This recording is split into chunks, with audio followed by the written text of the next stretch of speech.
Step into the Timeless Tales library, where each story unfolds like a soft whisper, guiding you gently into a realm of restful calm. I'm Theodore, your host, and tonight I'll weave a tranquil tale to quiet your thoughts and lull you towards slumber. The Timeless Tales library thrives thanks to the support of listeners like you. If these stories bring you peace, please subscribe to help us keep crafting these serene escapes. As you cozy up, drop a comment below to share where you're tuning in from tonight, and tell us a destination you'd love a story to transport you to. Perhaps Prague, Kauai, the Andes, or Yosemite. Your dreams light the way for our little library's glow. Tonight, you're invited into the hidden sanctuary of Castle Dracula, where moonlight falls upon ancient walls and forgotten gardens bloom only in darkness. Among the night-flowering plants and whispered legends, you'll discover the gentle magic that thrives when the sun has set. Let the soft shadows and silver-touched petals guide you into peaceful rest as you wander through a realm where even immortal creatures seek beauty, tranquility, and the quiet comfort of growing things. Close your eyes, breathe deeply, and allow yourself to drift into this tender nocturnal world. Now exhale slowly and imagine yourself unspooling any worries or thoughts. Like threads of a tangled knot, you are in the silken archives, a silent, smooth-walled room of the Timeless Tales library. Here, the books are not bound in leather or cloth, but in fine, soft silk. Each page is a weightless layer, and the stories within are as light as a whisper. Feel the cool, smooth touch of silk against your skin as you settle into your bed, your own private cocoon in these archives. Relax your shoulders, unclench your jaw, and let your hands rest gently by your side. Let your mind unspool and untangle, becoming as smooth and calm as the pages of a silken book. The stories of the archives are like a comforting blanket. Let them wrap around you, soft and weightless. Dracula's secret garden. Enchanted night-blooming plants of the vampire realm. The evening mist has settled over the Carpathian mountains like a velvet blanket, soft and cool against your skin as you stand at the threshold of an ancient stone archway. You have walked this path before, though perhaps only in dreams. The narrow trail that winds through twisted yew trees and past weathered statues whose features have been smoothed by centuries of rain and wind. Tonight, the air carries something different, something sweeter, the scent of flowers blooming in the darkness. You breathe in deeply, letting the fragrance fill your lungs. It is not the perfume of day-blooming roses or sun-warmed lavender, but something richer, more mysterious. Night jasmine, perhaps, or moonflower, blossoms that save their sweetness for those who walk beneath the stars. The path before you is lit by the gentlest silver glow, moonlight filtering through the canopy above, and you find yourself drawn forward, your footsteps quiet on the moss-covered stones. As you walk, you notice how the shadows here do not frighten. They pool in friendly hollows. They drape across the path like soft fabric. They gather beneath the trees like sleeping cats. There is a peace to this darkness, a restfulness that invites you to slow your pace, to notice each detail. The rough texture of bark beneath your fingertips as you trail your hand along a tree trunk, the distant call of a nightingale, its song spiraling up into the star-scattered sky. The way your breath clouds in the cool air, then dissipates like a whispered secret. This journey feels less like traversing physical space and more like sinking into a deep state of meditation. The air is charged with quiet expectation, a sense that the veil between the known world and the realm of dreams has been drawn back just enough for you to step across the threshold unchallenged. The silence of the mountain night is profound, broken only by sounds that serve to deepen the tranquility rather than shatter it. The path curves gently to the left, and suddenly the trees open before you, revealing a sight that makes you pause in wonder. Beyond an ornate iron gate, wrought with patterns of vines and moths and crescent moons, lies a garden unlike any you have seen before. Even in the darkness, or perhaps especially in the darkness, it glows with life. Pale flowers lift their faces to the moon, their petals luminous as pearls. Silvery leaves catch the starlight and reflect it back, creating a gentle shimmer throughout the garden beds. Everything here seems to breathe with the night itself. The gate itself is a piece of art, the ironwork twisting into symbols of nocturnality and rebirth. You recognize the craftsmanship as being centuries old, the kind of detailed work only master smiths commissioned by royalty could achieve. The sheer effort invested in protecting and presenting this garden speaks to its monumental importance to the Count. It is not merely a hobby, it is a vital, living extension of his own existence. The gate stands slightly ajar as though expecting you. As you push it open, the hinges whisper rather than creak, a soft sound like wind through wheat. You step through into the garden and the air changes immediately. Here, the floral scent is even stronger, layered and complex, vanilla and clove, honey and earth, darkness and sweetness intertwined. You can feel yourself relaxing with each breath, your shoulders dropping, your jaw unclenching, the concerns of the day beginning to drift away like morning dew under moonlight. The olfactory sensation is overwhelmingly therapeutic, a customized balm for the soul. The mixture of heavy, intoxicating scents creates a palpable density in the air, a living fog of perfume that wraps around you. You realize that this garden is a controlled world, carefully curated to provide sensory overload only of the most soothing kind. "Welcome," says a voice, quiet and cultured, touched with an accent from another time. "I hoped you might find your way here tonight." You turn, unhurried, unalarmed, and see him standing among the flowers. Count Dracula himself, but not as the stories often paint him. Not fearsome or terrible, but simply present. He is tall and slender in his dark clothing, his pale face thoughtful in the moonlight, his eyes holding the depth of centuries but also something else. Kindness, perhaps, or at least a gentle melancholy that speaks of long years spent in solitude and a genuine pleasure at having a visitor to share this secret space. His presence is one of profound stillness. He seems to belong here, moving through the silvery light and deep shadows with the same quiet grace as the night itself.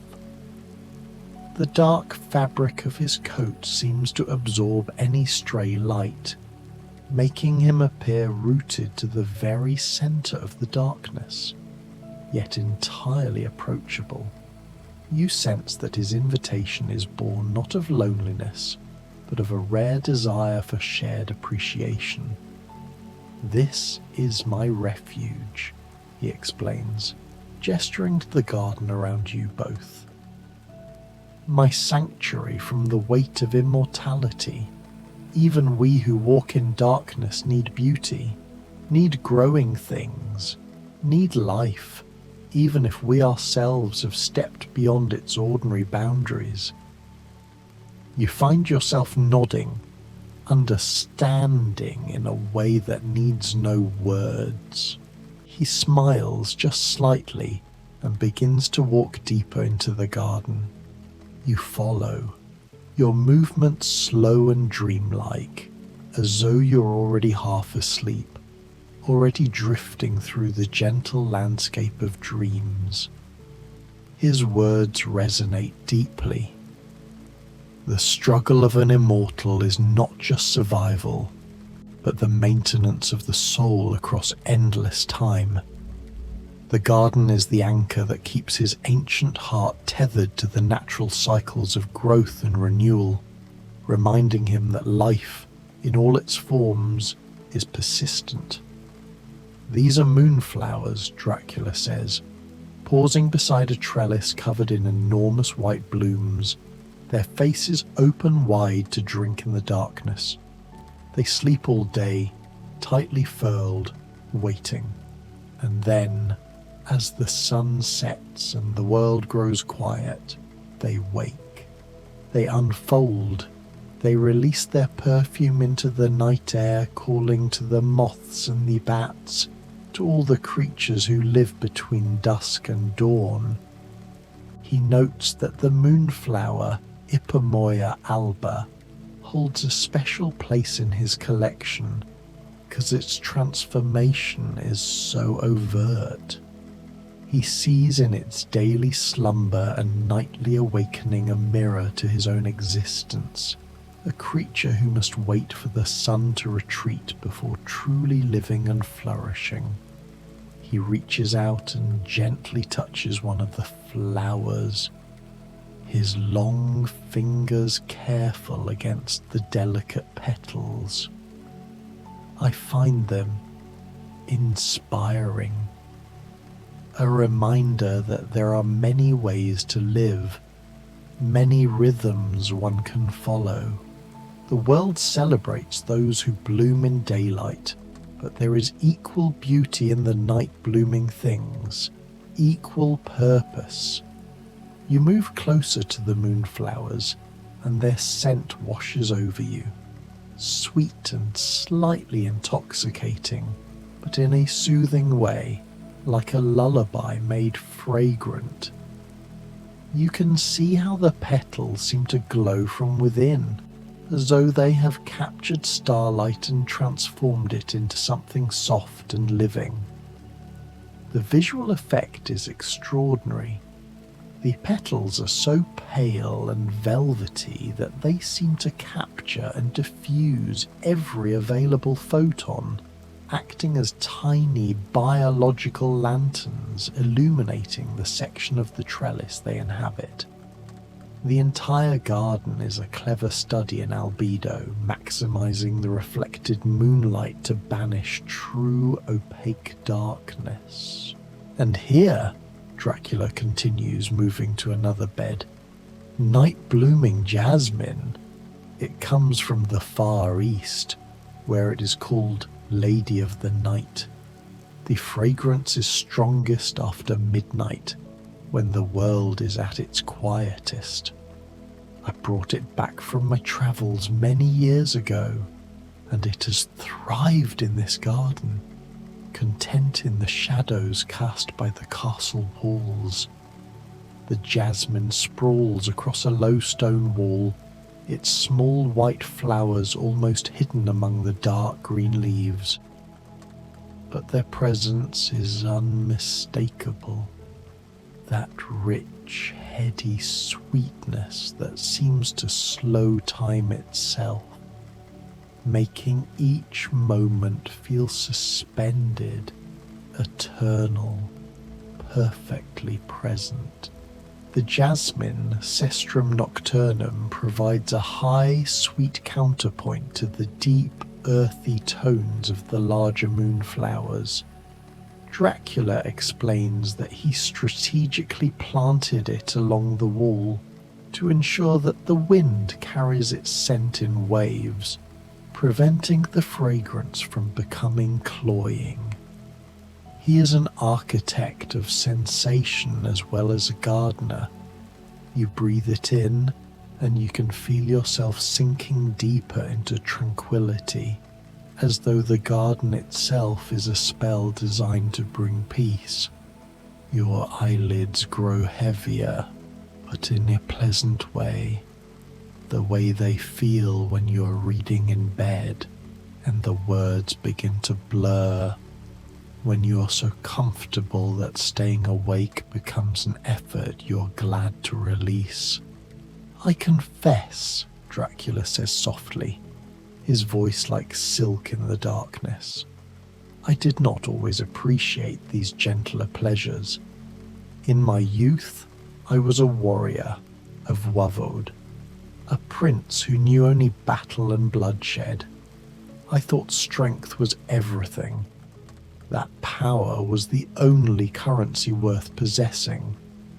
But the centuries teach patience. They teach subtlety.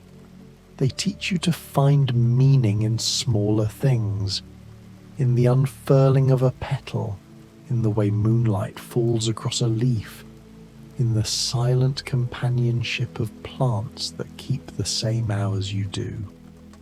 The admission is significant, a rare moment of introspection into the vast chasm between his legendary, violent past and his meditative present. The garden represents his long-won peace, the synthesis of his martial past with his endless, quiet present. It is the peace of a warrior who has finally laid down his sword and found something more profound to defend. He leads you further into the garden, along a path of smooth stones that have been worn gentle by countless footsteps over countless years. On either side, the plantings grow more varied, more strange and wonderful. You see flowers you cannot name, their shapes exotic and dreamlike. Some have petals like silk ribbons, streaming in a breeze you cannot feel. Others are star-shaped, or bell-shaped, or cupped like tiny chalices ready to catch the dew that will fall before morning. He points out a Mirabilis jalapa specimen, or 4 o'clocks, noting that their common name is a charmingly inaccurate description of their precise opening time, which varies slightly with temperature and humidity, proving that even nature's clocks possess a subtle, flexible rhythm. "Evening primrose," Dracula murmurs, indicating a cluster of pale yellow blooms that seem to hold the last light of sunset, even hours after the sun has gone. They open in the space between day and night, in that liminal time when the world transforms. I have always loved such thresholds. Dawn and dusk, sleeping and waking, life and whatever lies beyond. His voice trails off for a moment, and in the silence, you hear the garden breathing, the rustle of leaves in the gentlest wind, the soft hum of night insects drawn to the flowers, the distant splash of water from somewhere deeper in the garden, a fountain perhaps, or a small stream winding through the beds. "There is a night-blooming cereus somewhere ahead," Dracula says, his tone becoming almost animated, as much as his measured manner allows. "It blooms only once a year, and only for a single night. The buds form slowly over months, waiting for precisely the right moment, and then, when that moment arrives, the flower opens, enormous, white, impossibly beautiful. By morning it will have withered, but for those few hours of darkness it is perfect. You follow him around a corner past a statue of an angel whose face has been worn smooth by time, and there it is, the Sirius, its massive flower just beginning to open, the petals uncurling with such delicate slowness that you can almost see the movement, like watching the minute hand of a clock or the drift of clouds across the sky. The Sirius, often called the Queen of the Night, Epiphyllum occipitalum, is an emblem of fleeting concentrated beauty. Its enormous size and pure white colour make it the undeniable centrepiece of the garden at this moment, commanding silent attention. "Tonight," Dracula whispers, and there is something like reverence in his voice. "Tonight is the night. We are here to witness it." He gestures to a wrought iron bench nearby, and you both settle onto it. The metal cool even through your clothing, but not uncomfortably so. Everything here exists in that perfect temperature of a summer night, when the heat of the day has faded but true cold has not yet arrived. You sit side by side watching the flower open, and time seems to dissolve completely. Minutes pass, or hours, you cannot tell, and it does not matter. The Sirius unfolds layer by layer, each petal revealing another beneath it, the whole flower growing fuller and more magnificent with each breath you take. The scent that rises from it is indescribable, part vanilla, part citrus, part something entirely unique, a fragrance that exists nowhere else in nature except in this one flower, in this one night. The combined experience of the Sirius opening and the shared silence transforms the scene from a simple viewing into a profound shared ritual. It is a moment of pure aesthetic consumption, untainted by human need or conflict. "I have watched this happen 73 times, Dracula says quietly. "Once every year for 73 years, since I planted this Sirius in this particular spot, and every time I am humbled, moved, reminded that there is magic in waiting, in patience, in the slow unfolding of beauty that cannot be rushed." His long memory, usually a source of sorrow, here becomes a wellspring of quiet wisdom. He is the living record of this flower's life, the eternal witness to its annual miracle. This tradition is the deepest form of peace he has achieved. You understand. You feel it too, sitting here in the darkness with this ancient being, watching a flower bloom. There is nowhere else you need to be, nothing else you need to do. This moment is complete unto itself, perfect and whole. "I wonder sometimes," Dracula continues, his voice so soft you almost have to lean in to hear it, "whether this is what peace feels like. I have lived so long, seen so much, done things I wish I could forget, and things I wish I could preserve forever. But here, in this garden, with these night-blooming plants that ask nothing of me except to let them exist, here, I think I come closest to quietude, to rest." You glance at him and see that his eyes are closed, his face tilted slightly upward, bathing in the moonlight. He looks almost human in this moment, almost vulnerable. The fearsome count of legends has fallen away. leaving only someone who is tired, who has carried too much for too long, who seeks solace in the simplest things. The image of the powerful vampire finding rest in the presence of fragile nocturnal flora is the ultimate paradox of this sanctuary.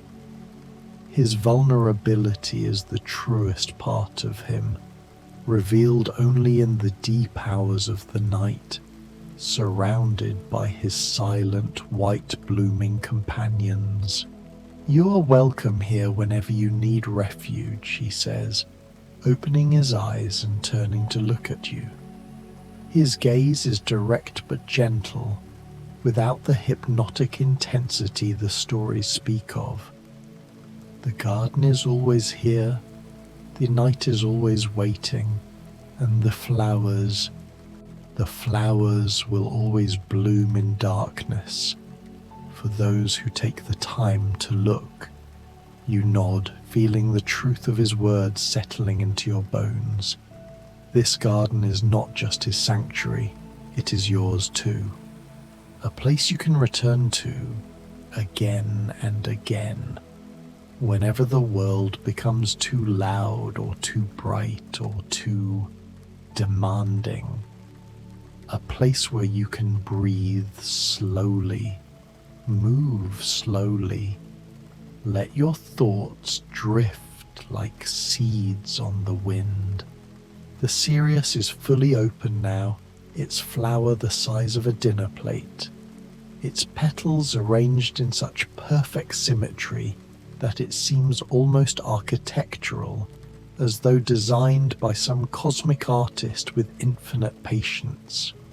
You both sit in silence, honoring this brief life, this single night of blooming. The shared moment of watching the flower reach its zenith creates an indelible bond, a silent agreement that the truest mysteries are not found in the dark deeds of the past, but in the slow, beautiful revelations of the living world, unfolding patiently in the presence of the night. Would you like me to continue the description, perhaps focusing on the sounds and smells of the garden, or would you prefer a change in focus? Eventually, Dracula rises from the bench and you rise with him, following as he continues the tour of his secret garden. Each plant he shows you has its own story, its own peculiar needs and habits. The angel's trumpet, with its long pendulous flowers that release their scent at dusk, stands tall, its pale blossoms like ghostly bells. The 4 o'clock flowers, which open precisely as their name suggests, never earlier, never later, keeping time with a precision that no clock can match, are a marvel of natural punctuality. The night phlox, whose pale pink blooms seem to float like tiny clouds above the dark foliage, adds a delicate texture to the shadows. "I have a helper," Dracula mentions as you walk, though you might not see her tonight. "Mina, she comes sometimes in the late evening, before the darkness grows too deep to tend the garden. She has a gift with growing things, a patience that matches these plants. She understands that some seeds take years to germinate, that some flowers bloom only after long periods of dormancy. She does not rush them. She simply waits, waters, watches, and in time they reward her faith. You think about Mina, whom you have encountered in other dreams, other visits to this realm. You remember her gentle hands and her quiet smile, the way she moves through this dark world without fear, having found her place in it. Perhaps you will see her another night, working among the moonflowers and the jasmine, her basket full of seeds and tools, her presence as soothing as the flowers themselves. The path winds onward, and you notice that the garden is larger than you initially realized.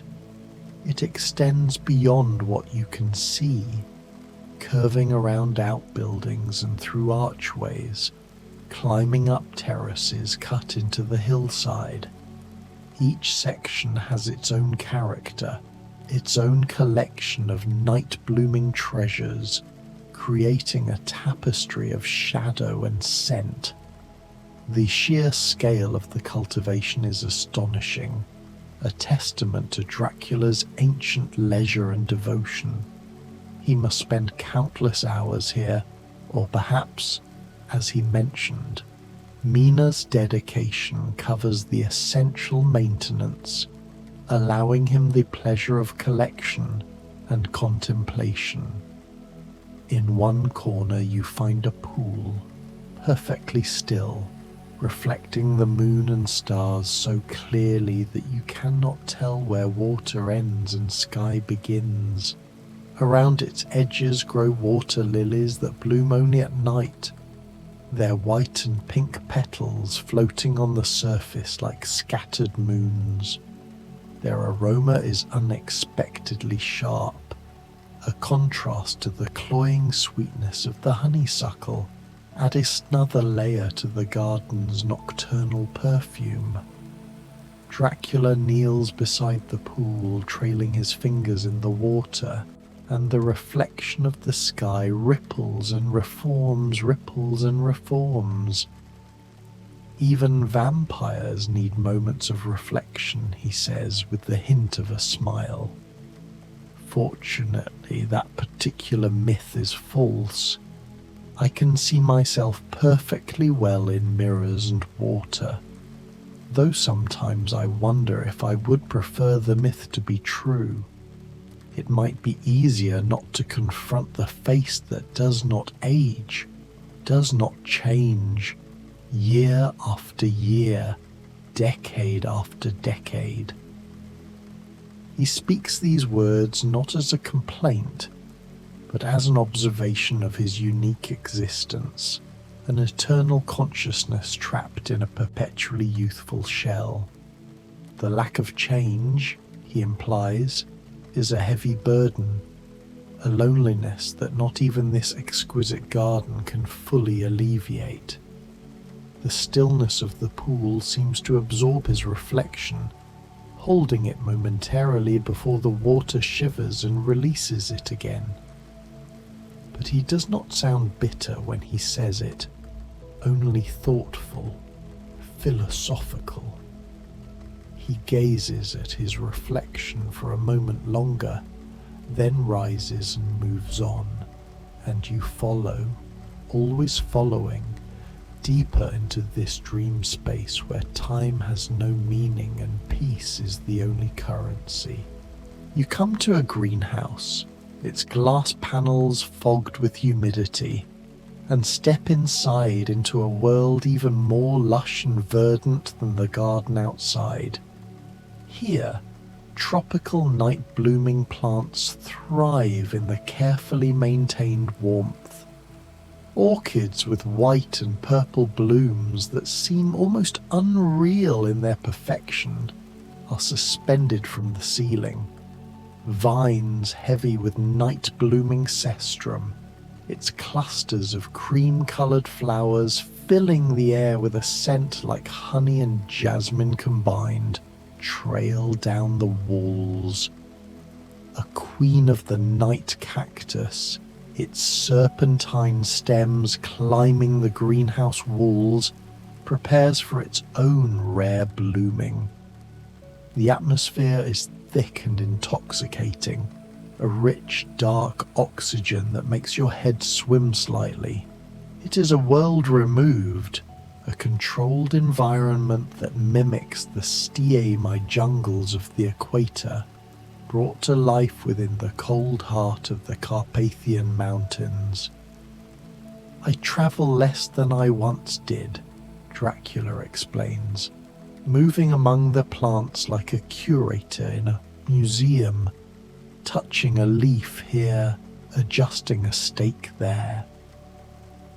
But I have collected these over centuries, bringing them back from Mexico, from Brazil, from the islands of the Pacific. Each one is a memory of a place I have been, a night I have walked beneath foreign stars. This greenhouse preserves them, keeps them safe through the Carpathian winters, allows them to bloom in their own time. He pauses by a vine bearing large white trumpet-shaped flowers, the moonflower, Ipomoea alba. He explains that the opening of these flowers is a surprisingly rapid event, a visible cinematic unfolding of petals that happens only at the moment of dusk. He describes watching it as a ritual, a silent explosion of beauty that serves as his own private sunset, the symbolic end to the period he must spend inactive. You can feel the humidity on your skin, warm and slightly clinging, and it adds to the dreamlike quality of the experience. Everything is soft here, blurred at the edges, peaceful in a way that makes you want to lie down on the ground and simply rest, surrounded by growing things and the scent of flowers. You note the remarkable difference in the soil, dark and rich, clearly imported and carefully mixed to satisfy the needs of these exotic guests. Dracula's commitment to the precise needs of each species speaks volumes about his character, a deep respect for the intrinsic nature of things, for allowing life to express itself fully, even life that thrives only in the absence of the sun. This is not mere hobby, it is a philosophy of existence played out in horticulture. But Dracula leads you back outside into the cooler air, and you are grateful for both the warmth of the greenhouse and the refreshing touch of night wind. Both are perfect. Both are exactly what you need in the moment you experience them. I want to show you one more thing, he says, and there is a note of something almost shy in his voice, as though he's about to share a secret he rarely reveals. My favourite place in all the garden, the place I come when even this sanctuary is not sanctuary enough. He takes you to a small walled enclosure, hidden behind a hedge of night-blooming honeysuckle. The entrance is so narrow you must turn sideways to slip through, and inside you find a space no larger than a modest room, but it feels vast in its tranquility. The walls are covered in climbing roses, old varieties with names like Sombrui and Climbing Iceberg that bloom in pure white, their petals luminous in the darkness. They have been trained to cover every inch of the stone walls, creating a living enclosure, a bower of thorns and silk. The air inside is cool, unlike the greenhouse, and the scent is predominantly that of the heirloom roses, a complex, sweet and faintly spicy perfume that suggests history and permanence. In the centre of this small space is a simple stone bench and nothing more. No fountain, no statuary, no ornament of any kind. Just the bench, the roses, and the sky above. The lack of adornment is striking. After the opulence and meticulous curation of the rest of the garden, this space is almost ascetic, suggesting a place reserved for only the most essential form of communion with the self and with the vastness of the cosmos overhead. I come here when I need to remember, Dracula says softly, that beneath all the centuries, all the darkness, all the blood and legend and fear, I am still, in some way, human. That I can still appreciate beauty, that I can still feel wonder, that I'm not entirely lost to the night. He points out how the white petals catch the moonlight, creating their own soft glow, and how the thorns, though sharp, protect the purity of the blooms. He sees a reflection of himself in the rose, beautiful, old, protected by its necessary defences, yet ultimately dependent on the earth and the rain. He sits on the bench, and after a moment, you sit beside him. The roses surround you completely, their scent gentle and nostalgic, reminding you of summer evenings from your own past, of gardens you walked through as a child, of times when life was simpler and sleep came easily. You sit together in comfortable silence. Above, the stars wheel slowly in their ancient dance, the constellations shifting by imperceptible degrees. A bat flits overhead, and Dracula smiles fondly, watching it disappear into the darkness. Somewhere distant, a wolf howls. Not a frightening sound, but a lonely one, the voice of another creature who walks in darkness and seeks companionship. You feel the immense weight of his history beside you, yet the silence is companionable, not oppressive. The garden has performed its magic, transforming the Lord of Darkness into a pensive, almost gentle observer of the natural world. This shared moment is a gift, a glimpse past the legend and into the profound solitude of an immortal soul. The world fears the night, Dracula murmurs, but night is only the other half of the day. Neither good nor evil, but simply necessary. The time when the earth rests, when creatures like me can move freely, when these flowers can bloom without being overshadowed by their sun-loving cousins. There is room in the world for all kinds of beauty, all kinds of life, day and night, light and shadow, sleeping and waking. His words wash over you like a lullaby, each sentence slower than the last, each thought drifting into the next without urgency or emphasis. You feel yourself relaxing completely, your body growing heavy with a pleasant exhaustion, your mind growing quiet and still.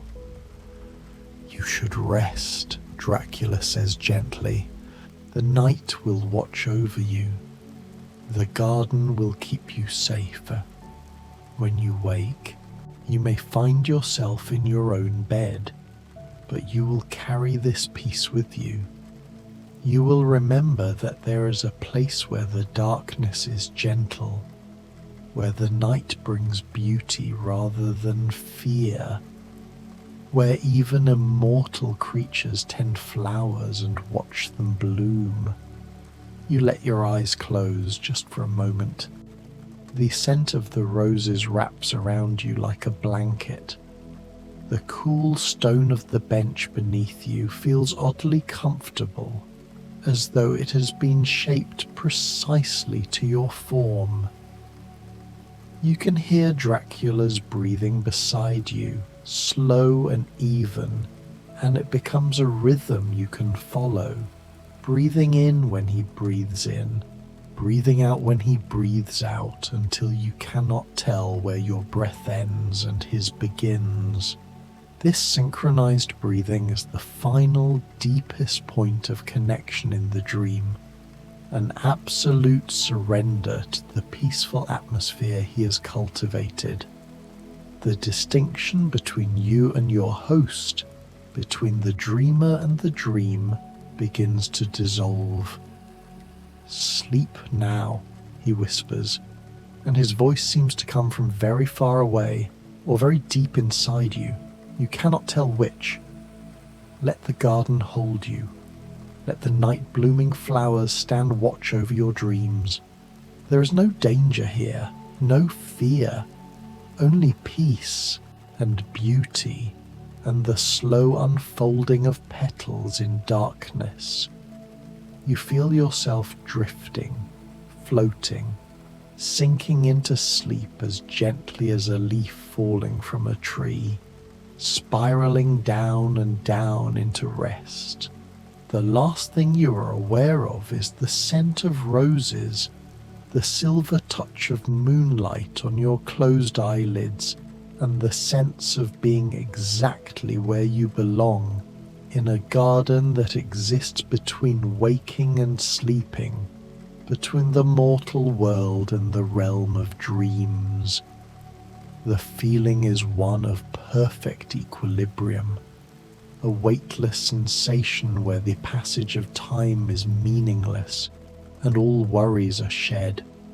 The sanctuary has become your own, and the guardianship of the night is a promise, not a threat. The flowers continue to bloom around you, their petals opening to drink in the darkness. The moon continues its slow arc across the sky, and in the secret garden of Castle Dracula, surrounded by night-blooming jasmine and moonflowers and roses white as bone, you sleep the deep, untroubled sleep of someone who has found sanctuary at last. The night is long and gentle, and it holds you softly until morning comes, if morning comes at all in this place, or if the night might stretch on forever, peaceful and eternal, a darkness that comforts rather than frightens, a shadow that soothes rather than threatens. The garden seems to breathe around you, a massive living entity whose sole purpose is to shelter and soothe. The deep earth beneath the stone bench feels like a mattress, the scent of the roses and aromatherapy designed by centuries of quiet wisdom.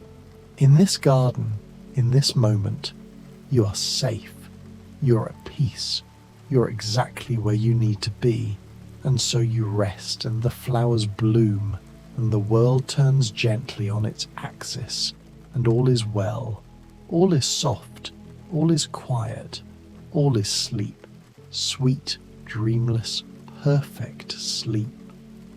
You know, with the deep certainty of a dreamer, that when you wake, the profound calm of this garden will remain etched into your memory, a silent assurance that even in the greatest darkness, beauty and tranquility can always be found.